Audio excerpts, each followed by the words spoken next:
আমি খুব সংক্ষেপে কথা বলবো। সব বড় বড় পলিটিক্যাল পার্টি লিডার আসবে। আমি খুব সংক্ষেপে কথা বলবো। সব পলিটিক্যাল পার্টি লিডার আসবেন, আপনারা তাদের সাথেও কথা বলতে হবে। আমি শুধু বলি, আজকে আমাদের যে ফ্যাসিস্ট আওয়ামী লীগ সরকার এবং তাদের দোসরা বাদে বাংলাদেশে যত পলিটিক্যাল পার্টি আছেন সবাই আজকে উপস্থিত ছিলেন। নানান মত পথ আদর্শের ভিন্নতা ছিল, কিন্তু সবাই একত্রে বাংলাদেশের সার্বভৌমত্ব, অস্তিত্ব, স্বাধীনতা এবং মর্যাদা রক্ষার প্রশ্নে সবাই ঐক্যবদ্ধ থাকার ঘোষণা দিয়েছেন এবং ঐক্যমত জানিয়েছেন। ওনারা এই সমস্ত আমাদের এই সভাতে যেই সমস্ত বিষয়ে ঐক্যমত প্রতিষ্ঠিত হয়েছে আমি একটু পড়ে শোনাচ্ছি আপনাদের।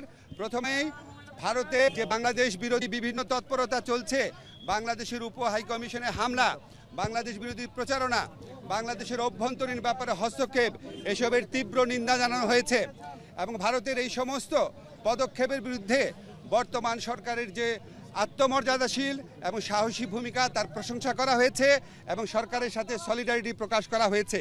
তবে একই সাথে সাথে ভারতের এই সমস্ত প্রচারণার বিরুদ্ধে সরকারকে আরও শক্তিশালীভাবে, আরও বেগবানভাবে এটাকে অ্যাড্রেস করার কথা বলা হয়েছে এবং এই জন্য প্রয়োজনীয় যে প্রবাসী যে আমাদের বন্ধুরা রয়েছেন, অন্য রাষ্ট্র রয়েছেন, বন্ধু রাষ্ট্র, তাদের সহযোগিতা, প্রবাসীদের সহযোগিতা, আন্তর্জাতিক সংবাদ সংস্থার যে সাংবাদিকরা রয়েছেন তাদেরকে এই দেশে ডেকে নিয়ে আসা, এই ধরনের নানান পরামর্শ দেওয়া হয়েছে এবং আমাদের কমিউনিকেশন স্কিল এবং ইন্টারন্যাশনাল লিগাল স্কিল বাড়ানোর পরামর্শ দেওয়া হয়েছে।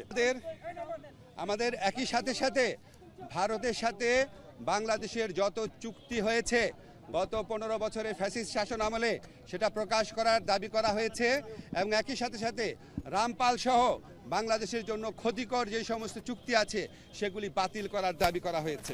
দেশের প্রতি ভারতের যে অর্থনৈতিক নিপীড়ন, যে সাংস্কৃতিক আধিপত্য প্রচেষ্টার চেষ্টা, অভ্যন্তরীণ ব্যাপারে নাক গলানোর চেষ্টা, সেটার নিন্দা জানানো হয়েছে এবং ভারতকে বাংলাদেশের প্রতি মর্যাদাশীল আচরণ করার, সৎ প্রতিবেশী সুলভ আচরণ করার আহ্বান জানানো হয়েছে। আচ্ছা, আমাদের এই পরিস্থিতি মোকাবেলায় ভারত বাংলাদেশ বিরোধী যে বিভিন্ন প্রচারণা চালাচ্ছে, এই পরিস্থিতি মোকাবেলায় সকল সম্প্রদায়ের মানুষের ভূমিকার প্রশংসা করা হয়েছে এবং সাম্প্রদায়িক সম্প্রীতি যে কোনো উস্কানির মুখে অটুট রাখার প্রত্যয় ব্যক্ত করা হয়েছে।